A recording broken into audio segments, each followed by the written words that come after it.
Rashid Maidin adalah rakan seperjuangan Karib Abdullah Sidi dan beliau dikatakan orang Melayu pertama menyertai PKM. Beliau lahir pada bulan Oktober tahun 1917 di Kampung Gunung Mesah, Perak. Beliau menerima pelajaran di Sekolah Melayu Gunung Mesah. Beliau hanya dapat belajar hingga darjah 5 kerana kemiskinan. Dalam usia 12 tahun, beliau terpaksa bekerja membantu kewangan keluarga. Di samping bekerja, beliau belajar Inggeris dengan seorang mubalik Kristian dan kemudian mengambil kursus dengan sebuah sekolah gaya pos. Walaupun tidak dapat belajar di sekolah ternama, namun semangat belajar dan kerjanya amat tinggi. Melalui belajar dan pengalaman kerja, beliau lulus ujian bahasa Inggeris dan bidang Electrical Chartment. Pada tahun 1941, beliau secara rasmi menjadi anggota PKM. Pada tahun 1945, PKMM ditubuhkan. Beliau ikut membantu PKMM menyumbangkan bakti di bidang menerbitkan akhbar lidah rasminya. Pada tahun 1947, beliau menjadi salah seorang anggota rombongan perwakilan PKM di Persidangan Parti-Parti Komunis Negara Commonwealth. Pada pertengahan Juni tahun 1948, penjajah British mengisytiharkan undang-undang darurat di seluruh Malaya. Pada penghujung bulan tersebut, beliau ditangkap dan dipenjarakan. Pada mulanya beliau dipenjarakan di Taiping bersama lebih kurang 50 orang rakan seperjuangannya dari PKMM, API dan lain-lain. Kemudian beliau dipindahkan ke penjara Tanjung Beruas, Melaka. Di sini beliau bertemu dengan Ahmad Bostamam, Pak Sako dan lain-lain kawan dari PKMM.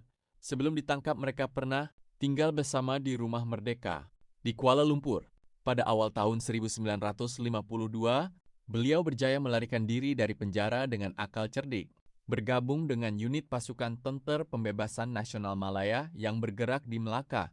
Pada penghujung tahun tersebut, beliau bergabung dengan Abdullah Sedi di Temerloh, Pahang. Pada tahun 1953, beliau bersama Regimen ke-10 berpindah ke kawasan Sempadan.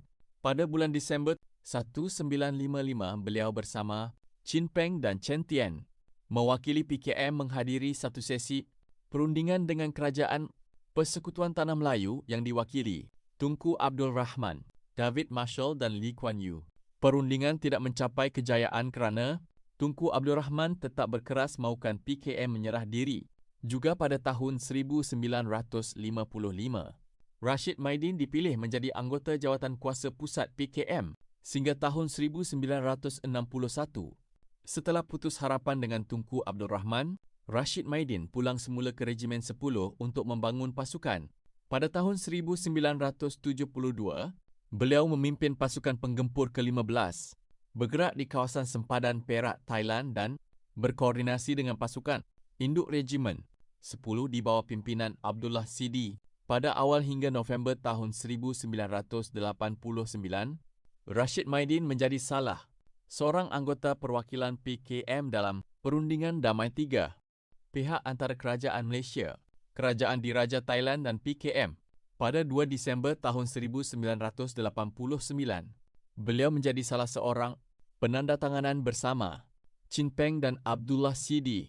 Selepas perdamaian, beliau memimpin sebahagian bekas prajurit membangun kampung halaman di daerah Kabang, wilayah Yala. Beliau sempat menghasilkan memoir Rashid Maidin bertajuk Daripada Perjuangan Bersenjata kepada Perdamaian sebagai Khazanah untuk Generasi Mendatang. Beliau meninggal dunia pada 1 September tahun 2006.